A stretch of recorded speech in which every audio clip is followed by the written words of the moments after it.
Hello, I'm Lauren Vieira, and I did Appreciation of Beauty and Excellence. So this is the picture I ended up drawing. There's a little man in the corner that is meditating to kind of show the virtue that it falls under, which is transcendence.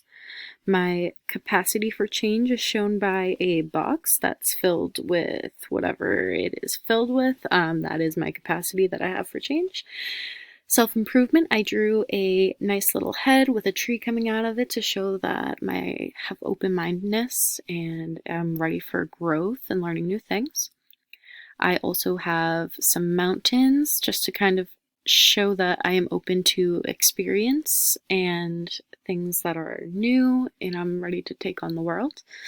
I have in the top left corner kind of a tribute to the altruism. I don't know if I'm pronouncing that right, but that's okay.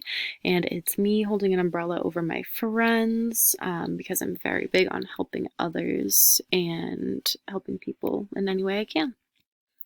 So my three top character strengths were forgiveness, which has temperance as its virtue, appreciation of beauty and excellence, which I showed you the picture of, which is the virtue transcendence, and then also honesty, which has the virtue of courage.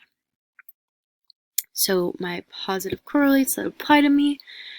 For forgiveness, it was really just my pro-social behavior, agreeableness, emotional stability, lower levels of anger, appreciation of beauty, openness to experience, altruism, and devotion to others is really big with me, and also wanting self-improvement and capacity for change.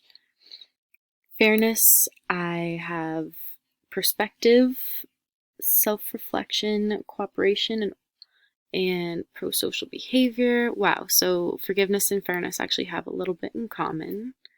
And that makes sense because those are some very big things for me. I hope to use these someday to work towards my future career in wildlife animal care.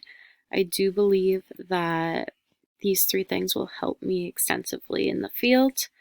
Thank you for listening and have a good day.